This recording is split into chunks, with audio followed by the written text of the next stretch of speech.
बेले बेले बिना कागज कलम रे भी अनेक किछि कथा लिखी हुए, अनेक किछि पढ़ी हुए।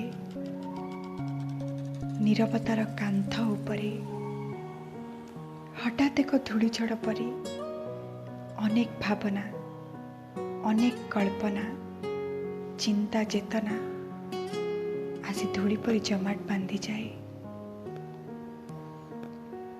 एकांतरतार सह आलाप बेले मृदु मलୟରେ ଯେତେବେଳେ ଅତୀତର ସ୍ମୃତି ପୃଷ୍ଠା ଫର୍ଦ ଫର୍ଦ ଲେଉଟି ଚାଲିଥାଏ, ସେତେବେଳେ ସବୁଠୁ ମଧୁର, ସବୁଠୁ ଆପଣାର, ସବୁଠୁ ନିଜର ମୁହୂର୍ତ୍ତ ରୂପେ ମନେ ପଡ଼େ ତ ସେଇ ପିଲାଦିନ।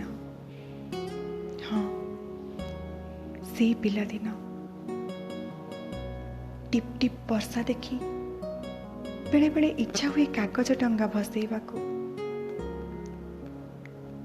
सबु अली अर्दली समस्तक मन नहीं जीवा बेले जीवनटा जेते बेले थकी पड़े, इच्छा हुए ना कबाट कणरे रुसी बसी सी अबोध बयस को पुणी थरे फेरे आनिबाकू,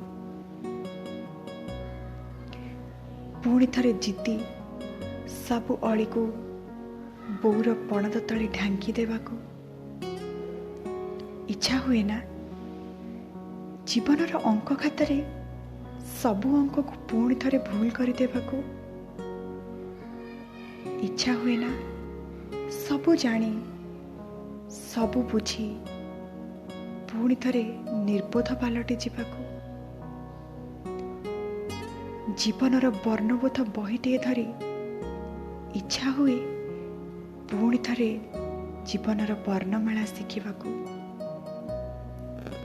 इच्छा हुए ना बेले बेले माटी कादुअरे पुणी थरे टिकी टिकी स्वप्न मानक भारी दाम दे गढ़िबाकू। बापांको कोଳରେ बसी पुणी थरे पणिकिया शिखिबाकू। इच्छा हुए ना जानी सुनी झुंटी पड़िबाकू, हाथ धरी नुआ नुआ चाली शिखिबाकू। इच्छा हुए गोटे मुहूर्त सबु ज्ञानर आलोक को लिभे दे अंधकार को चली जावाकू। हाँ, खूब इच्छा हुए सी अबोध बयस को फेरी पाइबाकू। आपण को भी इच्छा हुए ना जिते बेले जीवनर भारी भिड़े खूब अणनिश्वासी लगे, आखपाखर संपर्क जिते बेले मनुष्य निजर अस्तित्व को खोजी पाइबाकू चाहे, पुणी थरे इच्छा हुए ना बाली कथा गड्दारे एक सुंदर बालीघर तोलिबाकू। छोट छोट वस्तुरे भारी भारी खुशी खोजिबाकू। इच्छा हुए ना पुणी थरे पिलादिन को फेरी पाइबाकू।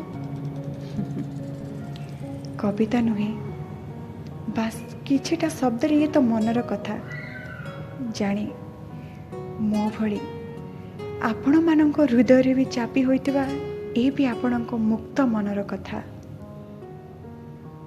खूब भल लगे शब्द रे व्याख्या करिया बेले, आउ जाने खूब भल लागिवो आपणको मध्य शुणिबा बेले।